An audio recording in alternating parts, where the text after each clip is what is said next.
if you prefer. Right, I think you've all seen that.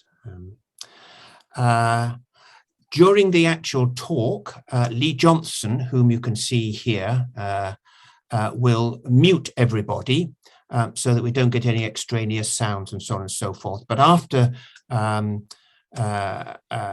Louise has finished speaking, there will be a time for discussion and questions, so you can unmute yourself if you wish to join in on that when the time comes.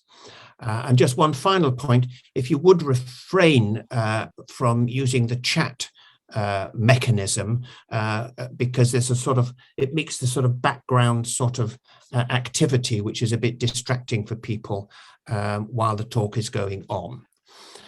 When actually the questions are being asked, feel free to use it and we'll pick it up and hopefully include you in the conversation then. So without any further ado, could I welcome our speaker this evening, the Reverend Louise McClements. I think known for many of you here this evening, Louise is the minister of Lenzie Old Parish Church, and at the moment is well advanced in her doctorate in practical theology on the question of the church and ministry to those suffering from dementia.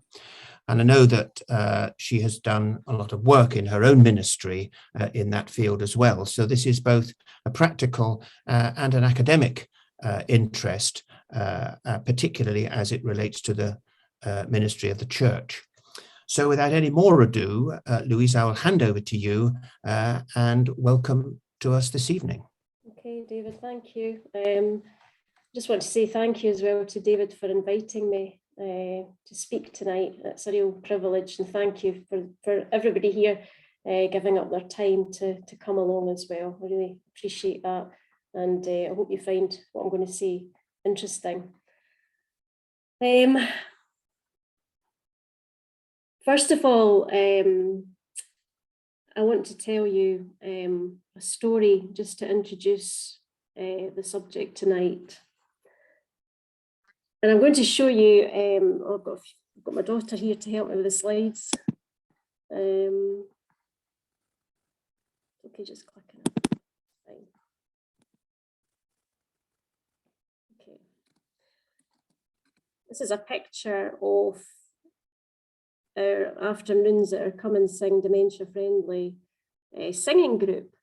And because of confidentiality, the people that I've got in the picture are actually the people who help. All the people who come along are actually on the right side of this picture where the text is, so you can't see them. But I hope that you'd see from just that image, just the brightness, the happiness, the joy that it brings to people. So I just thought I'd show that as the first image, because that's basically one of the reasons why I'm speaking on this tonight and doing this research, because of this group. I'll let you have a look at that fruit and wonder what it is. Most of you probably know what it is, but this introduces my story. I remember many years ago, my granddad being sent to the corner shop by my granny to buy an extra onion for their weekly pot of homemade Scotch broth. He'd always been a fit and a healthy man, a runner in his youth, and apart from a stomach ulcer of which he had to take large amounts of a chalky powder twice a day, he was fortunate to keep fairly well most of his life. But on that particular day, a 10-minute trip to buy one onion became a 60-minute absence. And eventually, when we were all worried sick, my granddad appeared home clutching a bag of a ruby red fruits. And of course, when my granny sliced one of them open, she discovered that he'd bought pomegranates. We did laugh at this, thought it was funny, but there was something else worrying that was happening to him. And it was the start of us becoming aware of his vascular dementia. Several minor strokes had led to poorer cognitive abilities and memory impairment.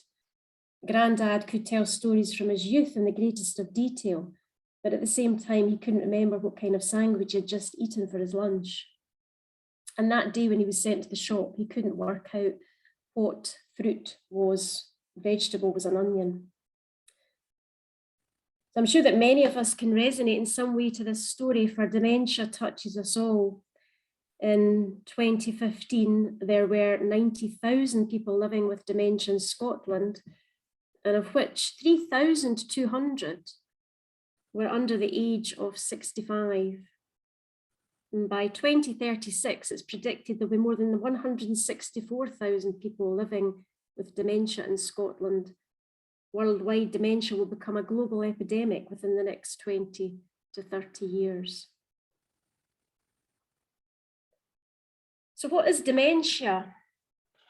I thought it'd be helpful just to actually unpack what it is. According to the World Health Organization, dementia is a syndrome in which there is a deterioration in cognitive function beyond what might be expected from the usual consequences of biological aging. And although, and this is important, although dementia mainly affects older people, it is not an inevitable consequence of aging. There's currently more than 55 million people who live with dementia worldwide, and there's nearly 10 million new cases every year. And Alzheimer's disease is the most common form of dementia, and it contributes to 60 to 70% of cases. Dementia is currently the 7th leading cause of death among all diseases, and it's one of the major causes of disability and dependency amongst older people globally. Dementia has physical, psychological, social, and economic impacts, not only for people living with dementia, but also for their carers, families, and society at large. And the disease affects memory, thinking, orientation, comprehension, calculation, learning capacity, language, and judgment, but consciousness is not affected. There's a picture there of my granddad when he started to show the signs of his vascular dementia. As you can see from that picture, he was still very much part of our family and still able to enjoy life and have a laugh with us, despite this disease.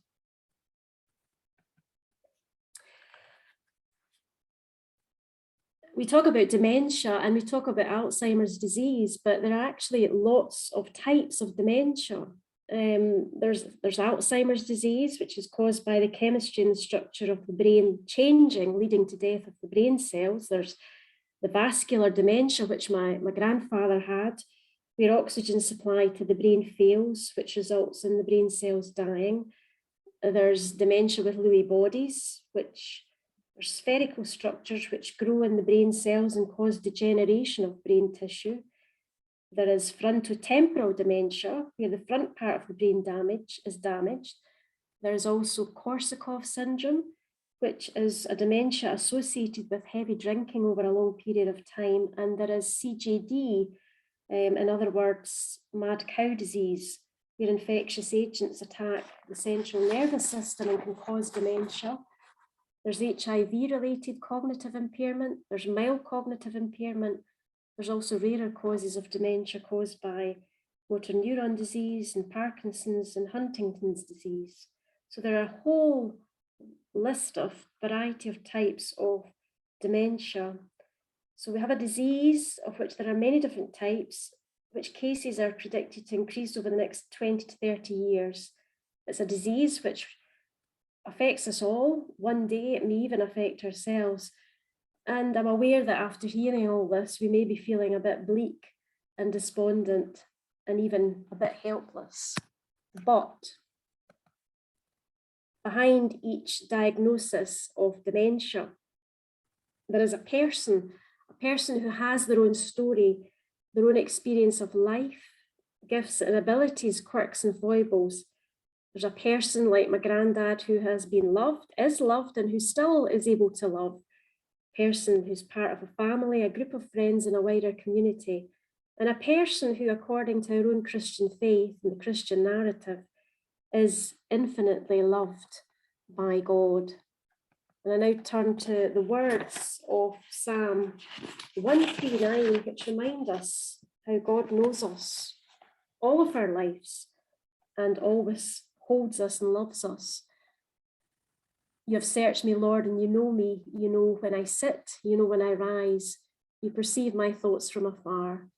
You discern my going out and my lying down. You're familiar with all my ways, and before a word is on my tongue, you, Lord, know it completely.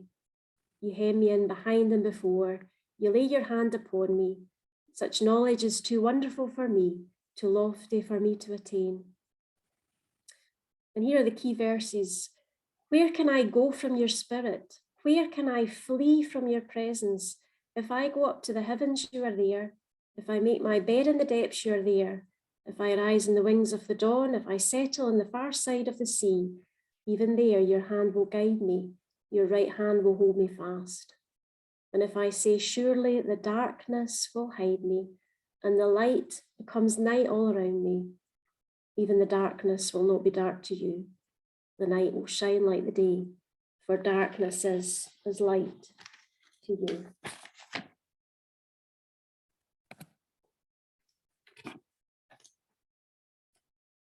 I said that part of what I was saying tonight was talking about my journey from nursing to ministry. And so to open this part up, I'll mention, I'll start with a story about a lady who called Bridget, and I've changed names and situations and that just to keep anonymity.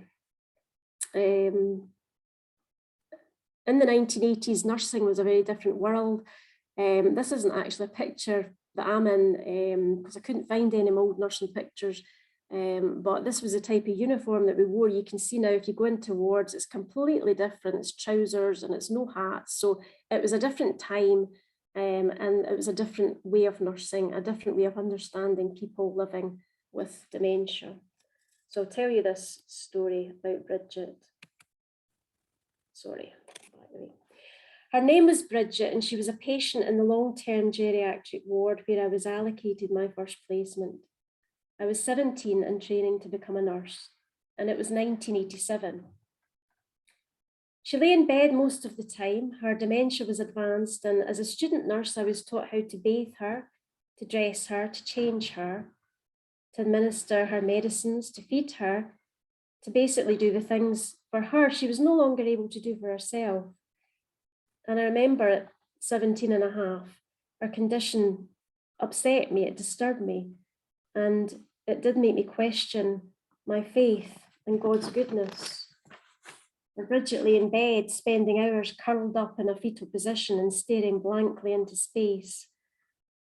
And this sad image of this person, Bridget, seemed contrary to the promises in Psalm 139 of God's presence forever with each one of us. It seemed to me that for Bridget, God had indeed hidden his presence from her. His hand was no longer upon her. His hand had let her go, and she was falling fast. But one day something changed. Another charge nurse came to work with me, and he did things differently.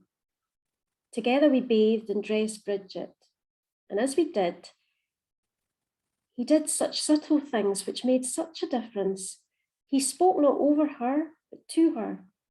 And even although she couldn't speak back, her eyes seemed to light up and her cheeks became a little flushed amidst her pale pallor. This nurse wanted to sit her up in her chair, and so with great difficulty, we managed to transfer her from bed to chair, and we had to prop her upright with pillows on either side. But this nurse went into her drawers.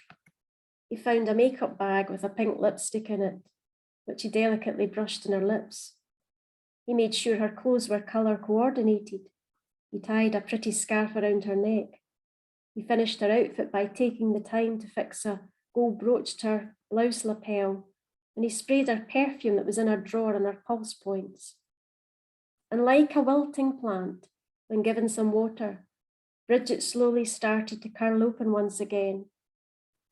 And I realised that God's presence had been there all along with her. But the difference now was that another human presence, who had treated her as the beautiful person she was, had illuminated the reality of God's presence within her, and she blossomed.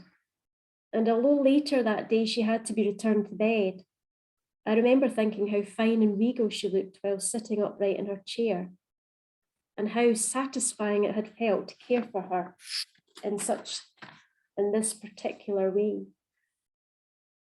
It's a simple story from my nursing experience of 1987, but a profound memory. The reality was that in the late 80s, there were two types of caring for someone like Bridget. There was the first type of meeting her basic needs and making sure she was safe and secure.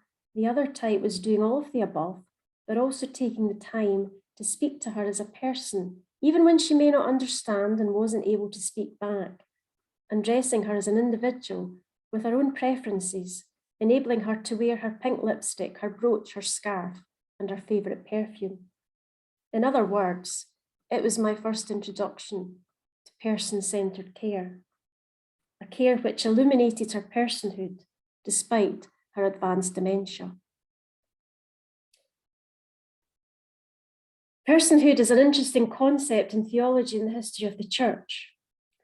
The church fathers elevated the mind and spirit, our cognitive ability, and they had a great suspicion of the flesh. Medieval theology believed that our intellectual reasoning proved that we are related to God, hence our difference from animals. And Reformed theology relies upon a strong cognitive awareness of our sinfulness and need for Christ. And all of this theology, of course, assumes that each of us is rational and has a certain degree of cognitive ability. And even to this day in the church, we have alpha courses and Bible studies and laity training and participatory prayer groups. There is a heavy emphasis within the church on us being rational human beings in relation to faith.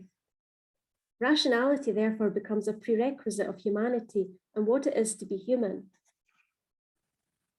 And within our society, of course, which exalts intellect, busyness, a full diary, success. When rationality becomes a prerequisite of humanity and what it is to be human, the person living with dementia, therefore, becomes a problem. Especially someone like Bridget, unable to use her mind and her reason to develop relationships as we do, and in relation to Reformed theology is perhaps unaware of her sinfulness and need for God. But according to Psalm 139, even when we are cognitively impaired, God's presence never leaves us. We may forget who God is, but God never forgets us. Professor John Swinton, a theologian from Aberdeen University, who has written extensively on dementia and personhood, says that nothing can ever destroy divine recognition.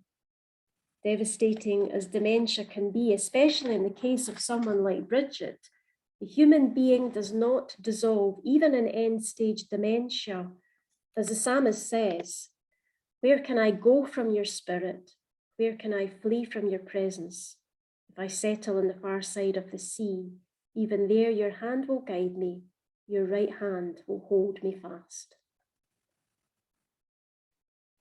Returning to my experience of a nurse in the 80s, one of my laments of my nurse training is that we were never taught and never afforded the time to be reflective practitioners.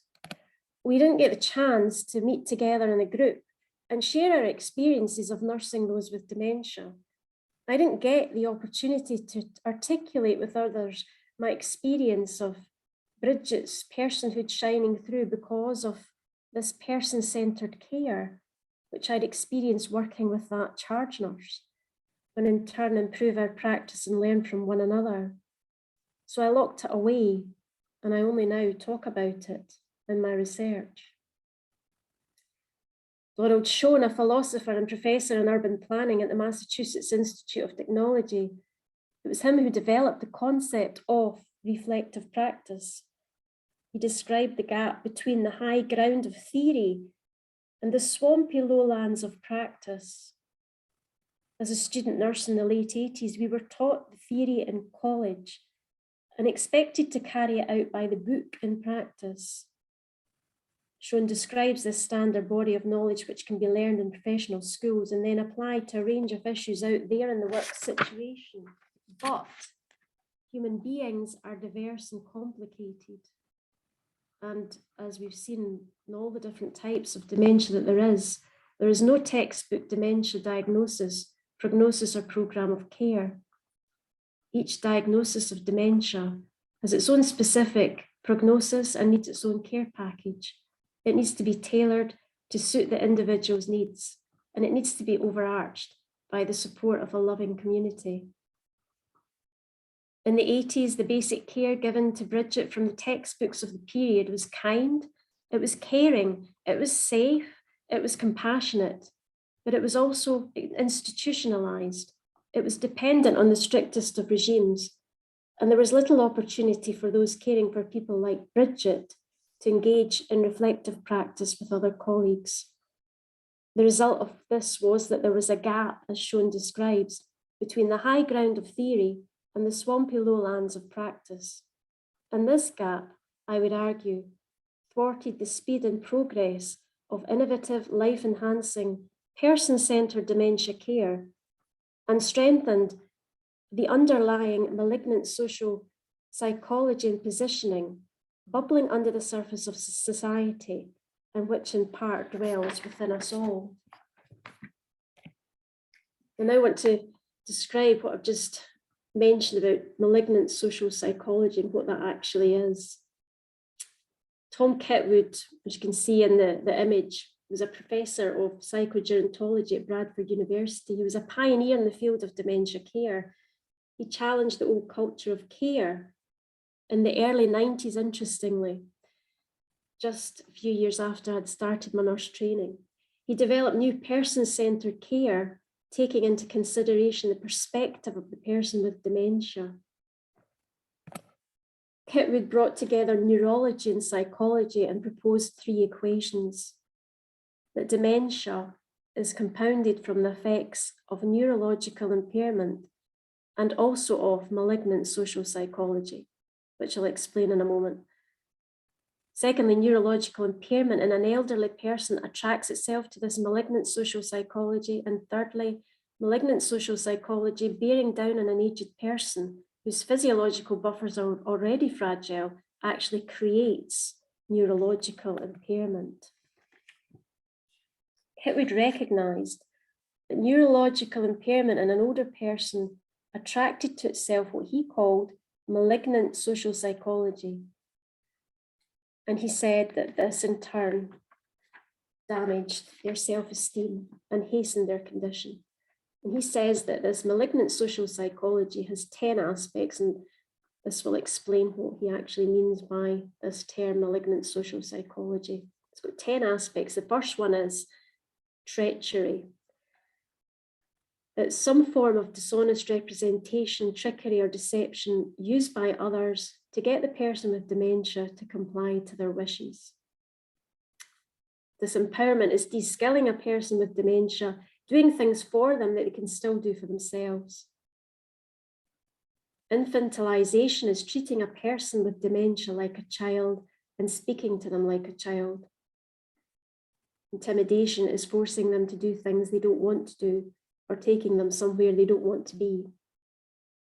Labeling is a person diagnosed with dementia starts to be treated differently by friends and family and community and even the church community. Stigmatization, person with dementia becomes strange and alien and outcast. Outpacing is when caregivers don't slow down to their pace and they fail to establish a good contact with them. And validation is when we ignore someone with dementia's feelings and emotions, when their feelings and emotions are ignored or overlooked. Banishment is the person with dementia becomes intolerable to others, so they're removed from the room or the group or the church. And 10, objectification is when someone is not treated as a person and when others understand them to be just a shell, so they become dehumanized as a result. So you can see that this malignant social psychology is something prevalent within society, within us all, which we actually do. It's an act that we do to someone living with dementia.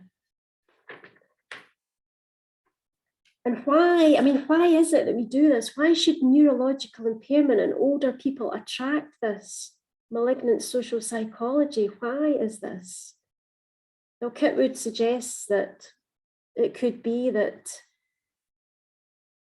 there is an attitude in relation to someone with dementia that they just need good caregiving. It's common sense.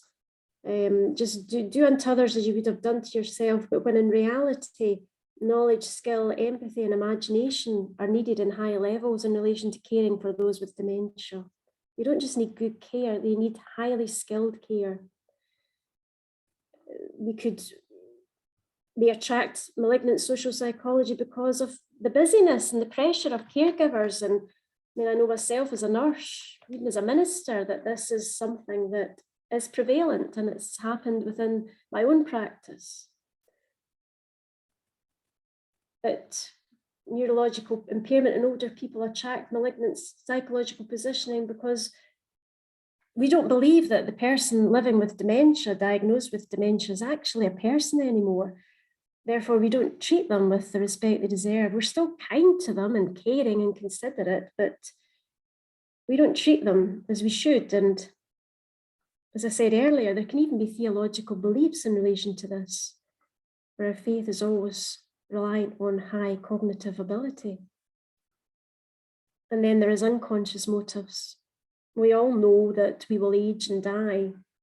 And living with this knowledge, Kitwood said, evokes defences within us against anxiety of this reality. For to be with someone with dementia, especially in the later stages, is to be reminded of our own possible future.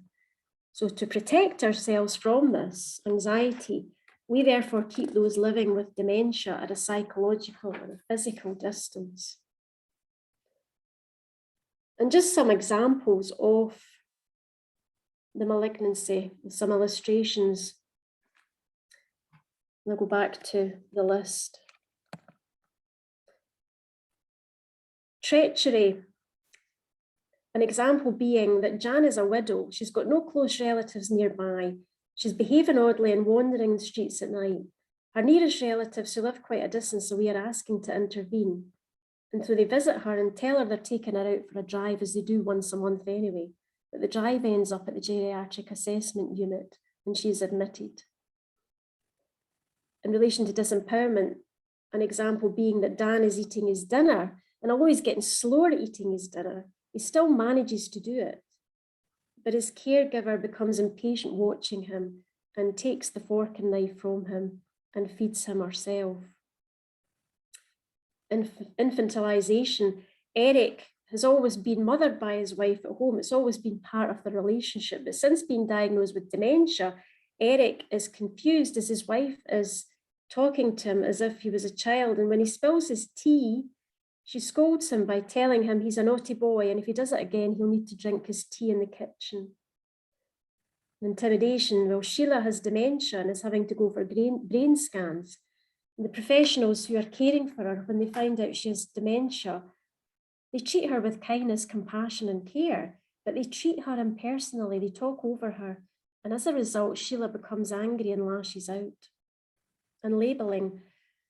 Once John has received a diagnosis from his GP of Alzheimer's disease, his friends surmise from that a rapid decrease in his condition. They subsequently withdraw from him. And stigmatization. Mrs. Duncan is behaving strangely, and the ambulance has been seen coming to collect her to take her to the day hospital. The neighbours cease to show friendly concern, begin to look the other way. Relatives come less frequently. The gossip goes round the village that Mrs. Duncan is going senile, and local children are warned to keep out of her way.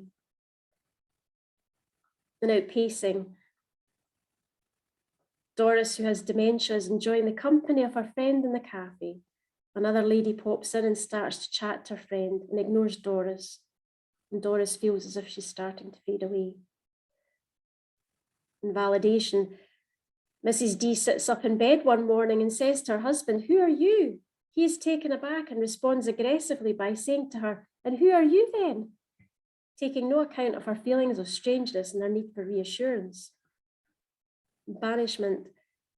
Jack is in a care home and frequently uses swear words to communicate. This disturbs the other residents, visitors and staff, and so he's kept in his room for most of the day so as not to upset anyone. And objectification. Others around June talk about her as if she isn't there. They ask her family in front of June how she's feeling today. And sadly, these episodes of what Tom Kitwood described as malignant social psychology happen frequently. And as I said earlier, we are all guilty of them, including myself. But we need to address this. We need to bring this out into the light, because malignant social psychology is very concerning, especially according to Alzheimer's Scotland. As I said earlier, in 2017, there was 90,000 people with dementia. In the UK, this is 850,000 people, 40,000 of whom are under the age of 65. By 2025, this number will rise to over 1 million. By 2050, 2 million worldwide, 50 million present with the disease. By 2050, it will be 150 million. So as a church, as Christians, we need to respond to this with love and care and a sense of mission, so as to prevent people from feeling like the people that I'm showing you in that image, desolate, left out, not included. And we heard earlier that malignant social psychology prevails within our society and also within our church. How many times have we heard people say, and we've probably said it ourselves as well, if we're being honest, how many times have we heard people say, there's no point in visiting Mr. Brown, who was been a member for 30 years, because he won't remember that we've been, so what's the point? Or there's little purpose in taking communion to Mrs. Grant, as she won't understand what we're doing. But I don't see the point of going to see Mr. Cox in the hospital, as he's no longer with us, he's just a shell now. Or I won't meet Anne for a coffee any longer, as she always forgets who I am. She can never remember my name. As Christians, we need to be aware of the malignant social psychology prevalent in society, the church and ourselves. And we are called to act upon it, to challenge it, to offer a different narrative based in scripture and rooted in theology, which tells us in the words of Psalm 139 that God's presence is forever with us. Even when the day may come when we forget who God is, God never forgets us, and he continues to remember for us. For as the psalmist says, even the darkness is not dark to you.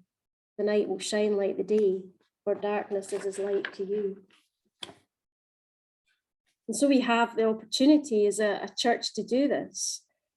And I wouldn't be here today talking if it hadn't been for an act of Missio Dei within my own church, which happened almost 5 years ago. Missio Dei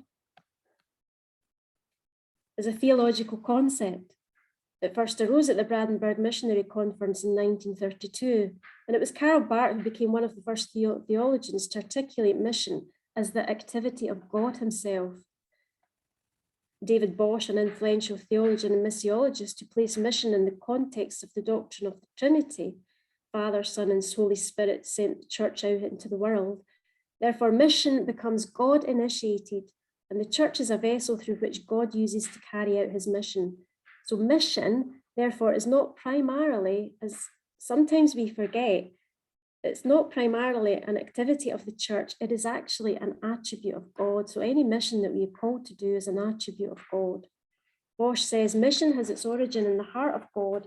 God is a fountain of sending love. This is the deepest source of mission. It is impossible to penetrate deeper still. There is mission because God loves all people.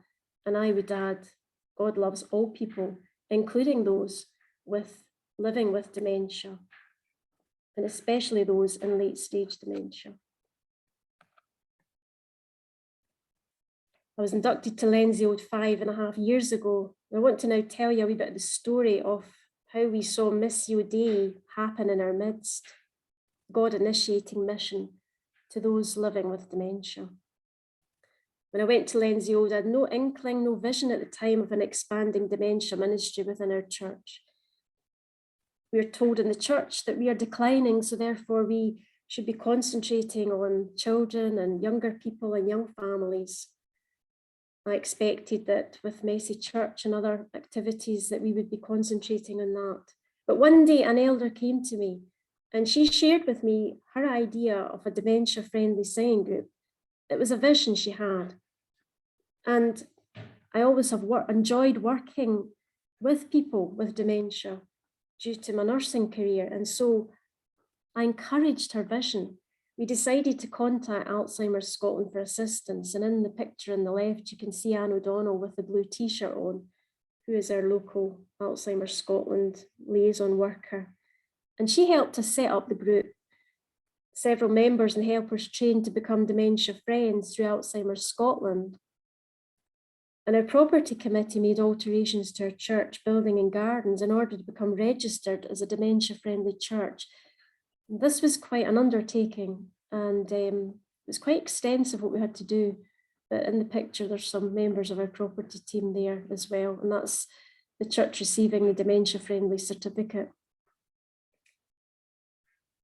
What's completely taken us by surprise over the last few years is the unprecedented growth of this group in relation to the number of people who came forward to help and the number of people who wished to attend.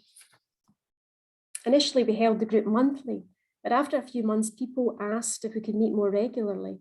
They were missing the group in the weeks in between, and so we decided to meet fortnightly. And we've all learned so much through this group about dementia and the impact it has on families.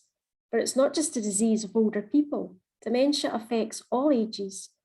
Our local high school children attend as part of their community work, and they share with us their experience of family members living with dementia and how it affects them.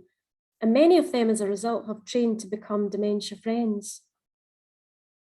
The carers attend and they find support from other carers. Our church is now a help point for Playlist for Life, a UK music and dementia charity, where the music of a person's life is arranged onto a playlist for them. And I could talk all evening about the links we've made with the community through this group, the other charities we've made connections with, and the opportunity it's given myself to provide pastoral care, the privilege of being asked to conduct funerals for some of our members who attend. It's completely taken us all by surprise. It's been completely unexpected, and the ease of its growth and the abundance of people who wanted to volunteer is something I'd never seen in my lifetime as a Church of Scotland member, elder, and then minister. And I quickly realised that actually this is happening all over the country in the churches. And I needed to reflect upon this and dig deeper, because something was happening theologically way beyond my understanding. As I said earlier, we're all aware of the phrase church decline, how the institution is dying, membership is dwindling, ministry is reducing, finances are plummeting. But right in front of our eyes, we could see a ministry naturally evolving, a mission reaching out further than we could ever imagine, clearly fueled by a power greater than ours, the Holy Spirit. But beyond anything any of us could ever anticipate, or my elder who had the vision. It is a sign of the Missio Dei. And I also believed, when I realised this, that I had a duty to critically complexify and explore, as what John Swinton and Harriet Mount described in Practical Theology, something which seems normal and uncomplicated, an ordinary dementia-friendly singing group. This would be my opportunity to become a reflective practitioner, an opportunity I was denied in nursing in the late 80s, where dementia care was compassionate yet regimented, caring yet institutionalised, competent yet unfulfilling. This was my opportunity, as Professor Heather Walton describes, to see a whole new world, in a small grain of sand. Hence why I commenced this research project, which essentially is a work of practical theology, where I complexify it to take that which at first glance appears normal and uncomplicated, and through a process of critical reflection at various levels, reveal something which is in fact complex and polyvalent. On the one hand, one could argue that our dementia singing group is normal, it's unremarkable, it's similar to many which are being held up and down the country by a variety of faith and secular charities and organisations. But John Swinton and Harriet Mowat draw our attention to an important difference, albeit a subtle one. And they say that on the surface, the friendships of the church and the world appear to be the same. But when we reflect upon them theologically, we see that they are quite different. There is always a temptation for the church to forget crucial differences as these. The task of practical theology is to remind the church of the subtle ways in which it differs from the world and to ensure that its practices remain faithful to the script of the gospel. So in my research, I'm concentrating on 3 areas using a triangulation method of action research, autoethnography, and fictive narrative. And the 3 areas are: how can the Christian narrative, past and current research, help us continue to develop a theology of dementia and personhood which challenges malignant social psychology? How does our present dementia ministry bear faithful witness to the God from whom this mission is initiated? And how can we continue to improve our practice? And how can the church be more faithful in her God-initiated mission to offer Christ's promise of life in all its fullness to those living with dementia? As a church, we have an opportunity over the next 20 to 30 years, as the incidence of dementia increases, to provide care and ministry and mission to those affected. We have a unique opportunity as the church to help those living with dementia live life in all its fullness and to be treated as infinitely valuable human beings for whom God's presence, as the psalmist says in Psalm 139, forever abides with them. We need to move our theology to an understanding of personhood not wholly reliant on cognitive ability. And perhaps in the process, we will become gentler and more accepting of ourselves during the times in our own lives when, for whatever reason, our own productivity wanes, or tiredness makes our memory foggy, or an unexpected illness makes us reliant on the care of others. Perhaps caring and ministering to those with dementia will allow us all to slow down to a more mindful pace and live for the moment, rather than dwelling on the past and worrying about the future, as so many of us, including myself, do. Come and Sing is a microscopic community which allows those with dementia and their carers to meet together and celebrate life and the gift of music and singing. And when we look at this group with the eyes of faith, there is so much more happening than we could ever imagine. And in my research, as I said earlier, I want to unpack that and help to reveal how church groups such as Come and Sing can help to illuminate the deep and infinitely valuable personhood of those living with dementia. And I just want to finish with one way in which I believe our church dementia-friendly singing group does this. It helps to illuminate the deep and infinitely valuable personhood of those living with dementia. Again, it's quite a simple thing. And the first thing that happens when people arrive at our Come and Sing is that we name them properly. As I mentioned before, when people are diagnosed with dementia, we tend to add their symptoms to their name. We give them a new name. And so Barry becomes Barry with dementia. Kate becomes Kate, who is muddled. And in advanced cases of dementia, Nora becomes Nora, who is just a shell. Professor John Swinton describes how this renaming depersonalizes those diagnosed with dementia, and it actually can result in the person falling out of the moral protection of the community and no longer being protected in the ways the person should be. And the consequences of this can be devastating, as we have heard about regard to Tom Kitwood's Malignant social psychology. We label people with dementia in a way that we don't label people with other diseases. Jim becomes Jim, who's lost his memory. Carol is Carol, who is a shell. Brian is Brian, who's not really with us anymore.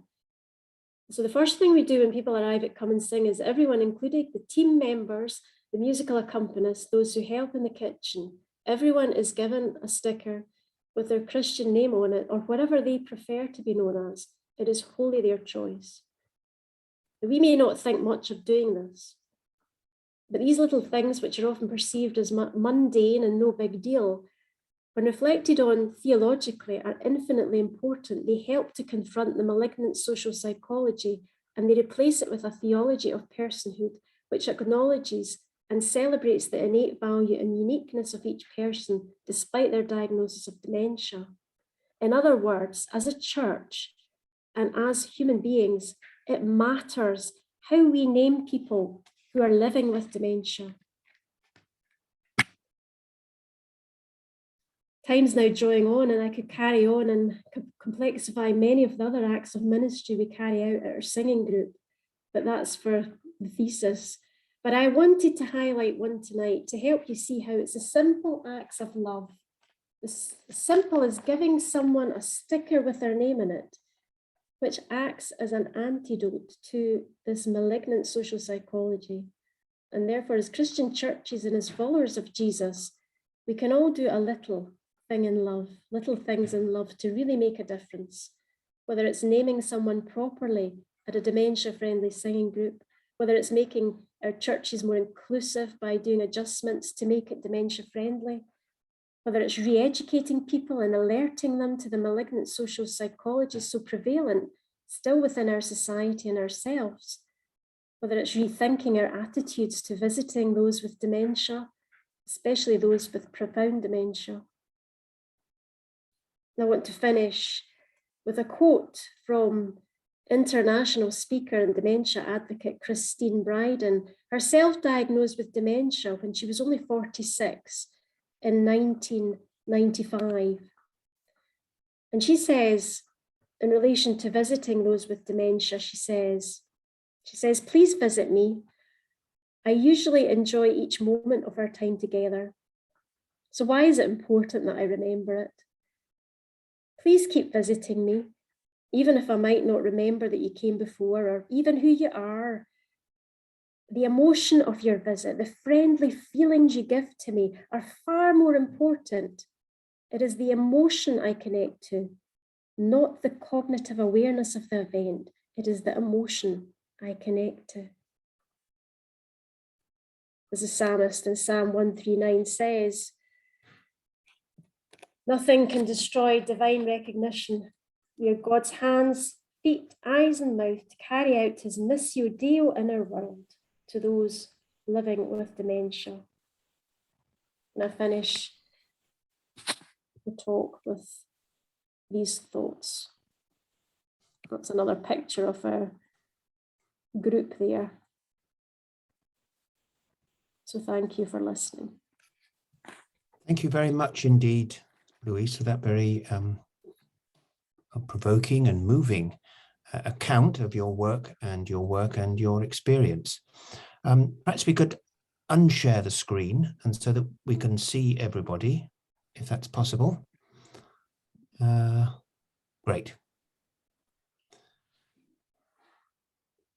And so I invite people to respond or ask questions or make any contributions that they feel they wish to Louise's account there. Thank you.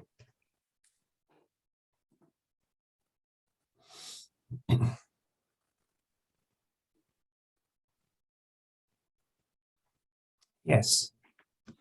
Chris Brett. Thank you, Louise, very much. Really, really moving talk. Thank you. Thank you. Can you tell us about what other churches have been doing to provide dementia-friendly groups? Of, the singing is obvious and it's a tremendous group, clearly. What sort of other things are churches doing? Yeah, I think it's very interesting because the dementia singing groups have blossomed all over the country around about the same time in the churches, which I find quite fascinating. And you can see that that's, a clear sign of this Missio Deo, God's Spirit moving to meet a need at this time. Some churches have memory groups. Some churches have, like they'll have somebody coming to speak to a group of men who enjoy football, talk about football and some of the matches in the past.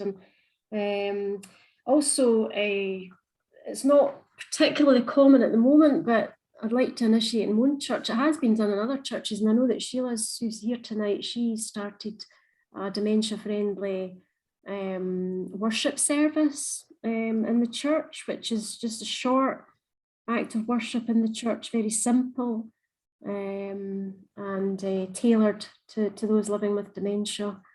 I think in the future there's lots of scope for setting up groups for carers, because they need a lot of support. Even an arrangement where those that they're caring for can be entertained, in another room, and then the carers can leave them for half an hour and just get a chat together with a coffee. I think that's really important. There's just an endless amount of work that the church can do and could do, but things are definitely starting to grow in all churches. Yeah. Thank you. That gives me a bit of a wider feel of what's happening. Thank you. Mm-hmm. Yes, Stuart. Yeah, can bring 2 or 3 perspectives to this. Excuse me. My mother died with dementia 8 years ago, and I found that when she was latterly in hospital, the way you had to deal with it was to try and step into her world. Mm-hmm. And I remember I went to visit her one evening, and she was 85 by that time. And I said, "How have you been today? What have you been doing?" Oh, she said, "My mother was in to visit me and one of my brothers." Now, my grandmother had been dead for about 30 years by that time, and the brother she was mentioning was also long dead. But you just step into that world, and I just kept the conversation going. And she was so attached to that conversation.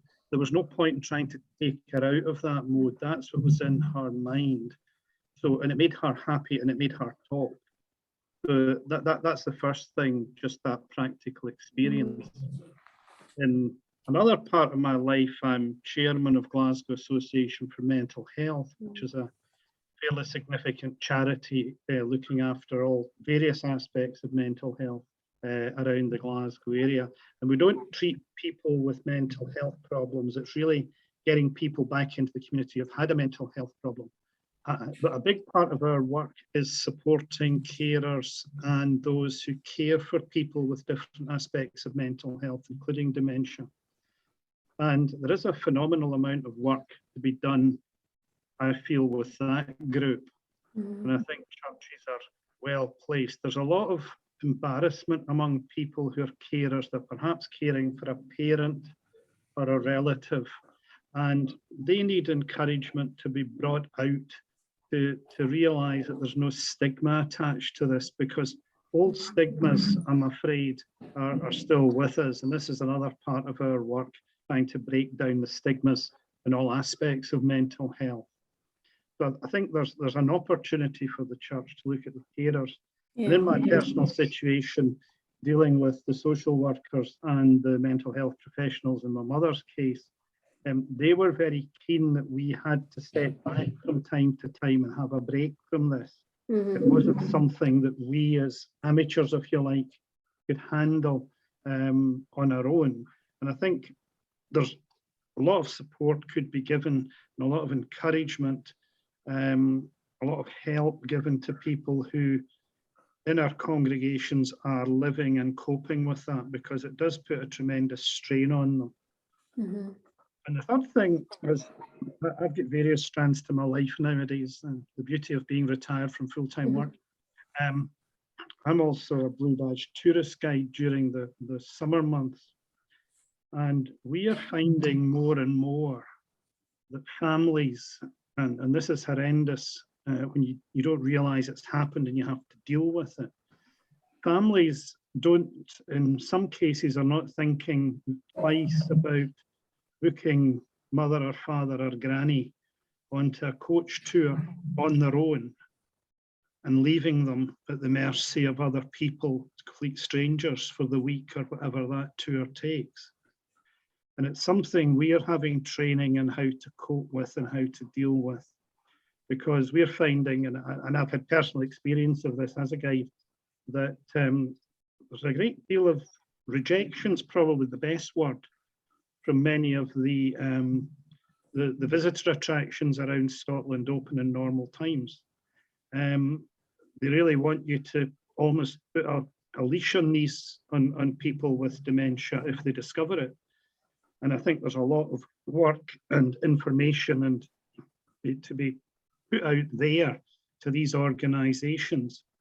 So I think there's a phenomenal amount to be done. I know there's a phenomenal amount to be done.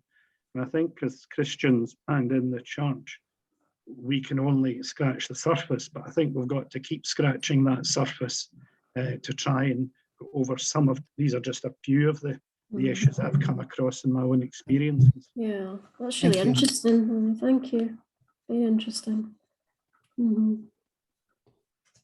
We've got a queue. Lorna, I think, is next, and then Sheila. Lorna Hall.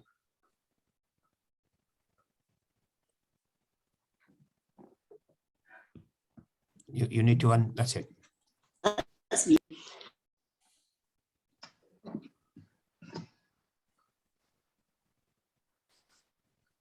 We're not hearing you, Lorna. You need to unmute.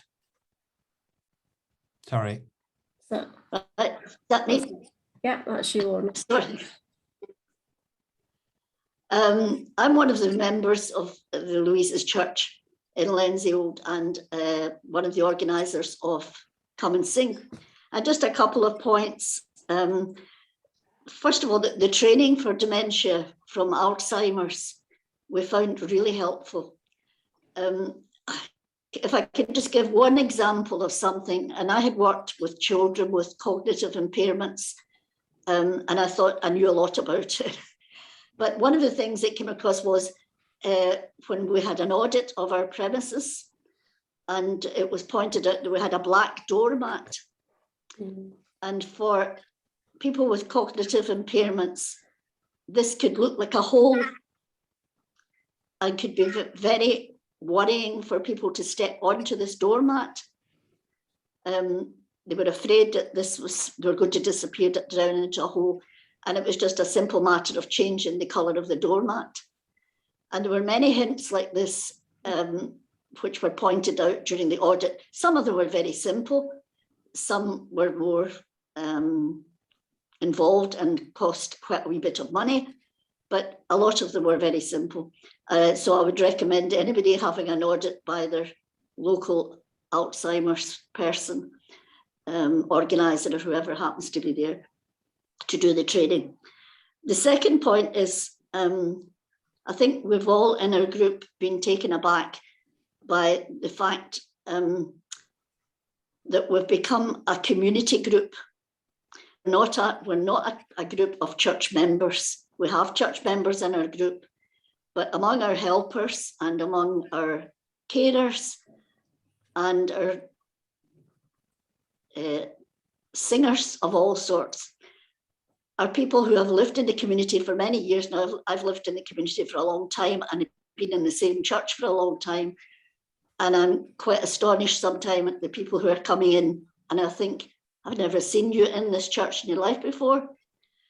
And these are people who are coming in from our local community, but also from several villages around, come by taxi, come with relatives, and they've heard about the group and they come along.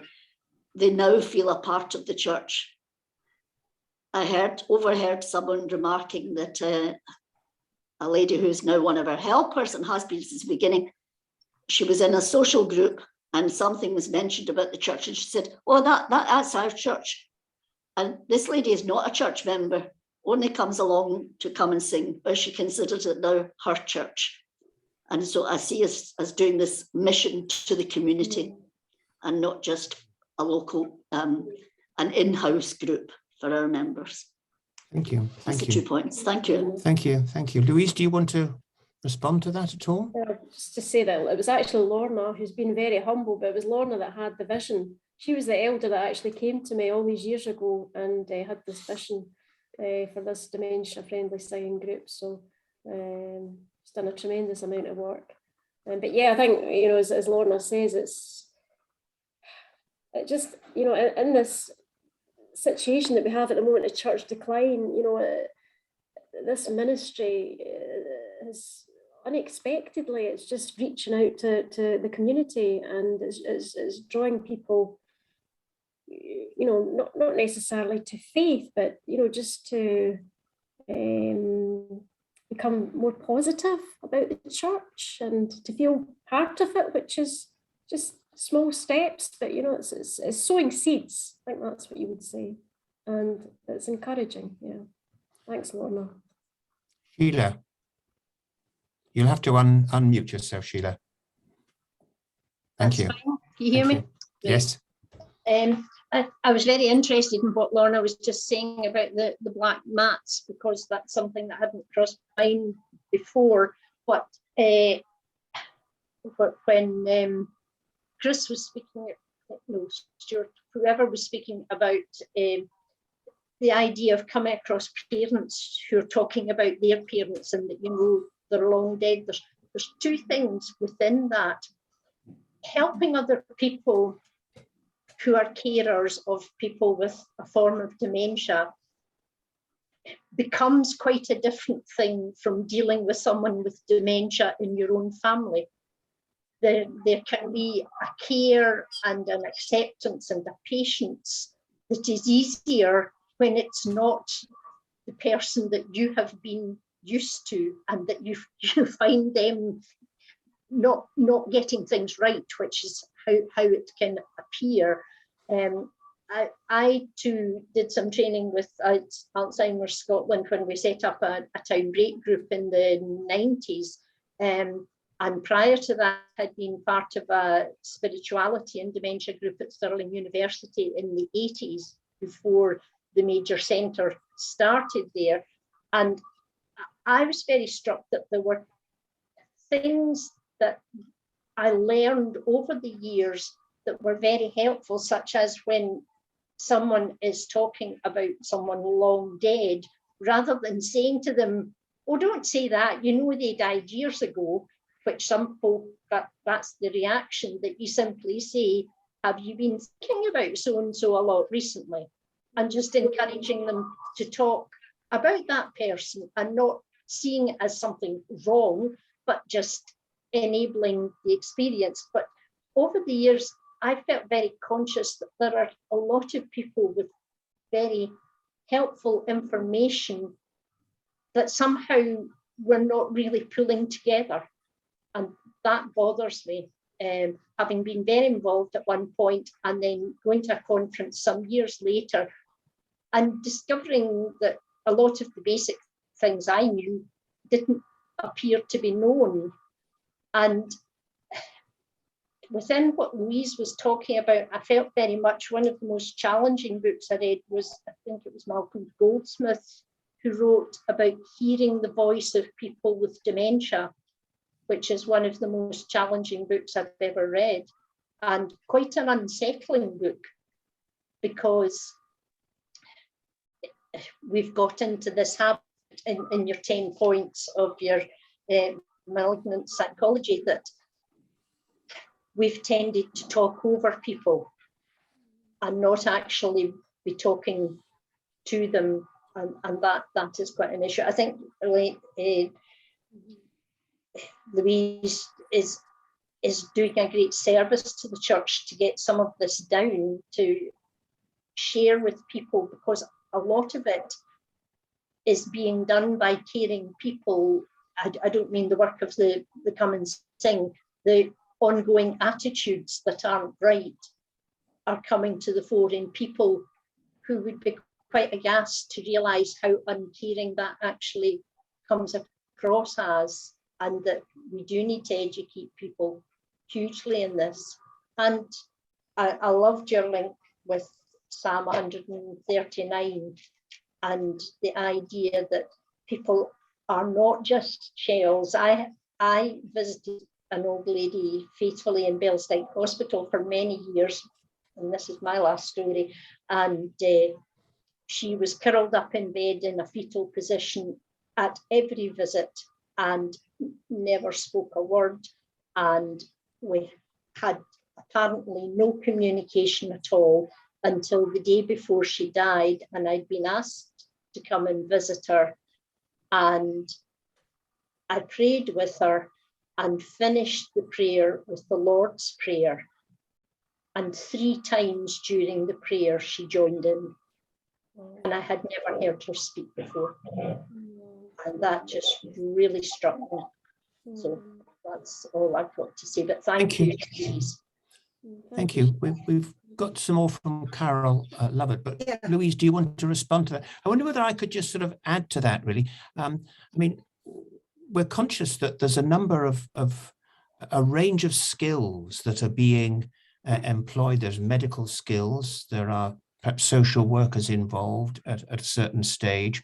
I mean, in a way you've said it, but how does the church integrate with the range of necessary agencies that are involved when there is care for a person suffering from this condition? How does the church connect in with the medical, the social services, and so on and so forth? Or how would you articulate that? Yeah, I mean, I think when we started the Come and Sing, we felt it was important that we didn't just start it up ourselves, that we actually contacted Alzheimer's Scotland and got somebody out, who's obviously trained, has extensive knowledge about caring for those with dementia. And so, I think it's important for churches to make a link with the professionals. And she has continued to support us. And, I don't know, Lorna could maybe speak more about that. But yeah, I mean, I think, we've made a connection with the school, with one of the teachers at the school.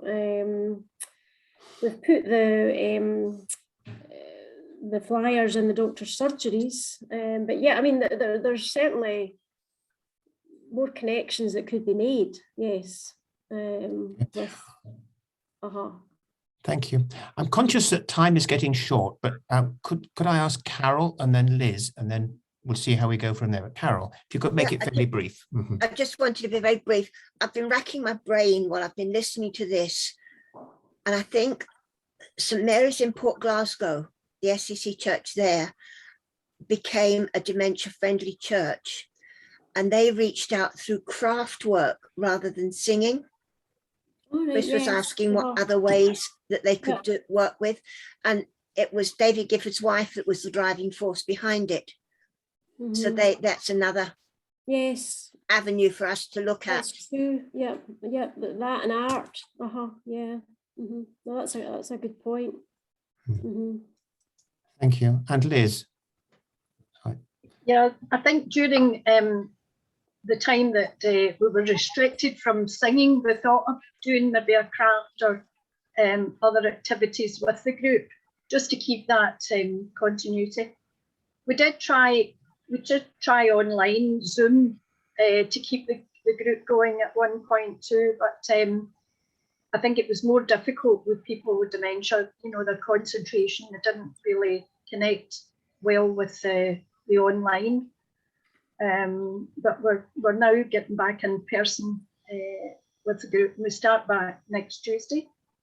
But I also would like to say I worked in the last 8 years was in the community I worked in occupational therapy with people with early onset dementia, and how we interact with them, especially acknowledging how they feel, is important, because one of the training days that we went to was a young girl talking about coming down in the morning, looking out, and it was pouring with rain, And her mum said, "What a beautiful morning."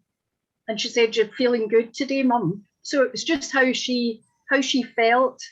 And the daughter acknowledged that, rather than saying, it's a rotten day and the rain's pouring, just kind of acknowledging how that person's feeling. And people remember how you made them feel rather than what you said. But I think how we converse with people is important as well. Yeah, thank you. We're almost out of time, but I know Lorna and Stuart both were indicating they wanted to speak. So perhaps, Lorna, if I could invite you again, you'll have to, that's right. And please make it fairly brief. You're muted, Lorna. That's it. No, it's gone back. Oh, it's gone back. It's gone back to being muted again. Oh, It should Can you be hear all me? right. Yes. Can you hear me? Yes, we can. It's okay. Yes. Right, can you hear me now? Right. Yes. I'll be as Yes, brief carry as I on, can now. If you Okay. stop my time. Just to say, we talked about how do we link in with the community. We're very well linked in with all the groups, the professions who work with people living with dementia, and we have frequent visits from them, council workers, different departments in the council come along and also refer people to us. So we have a good links with other organisations that are in the community. And the other thing to say, we were talking about the crafts, etc.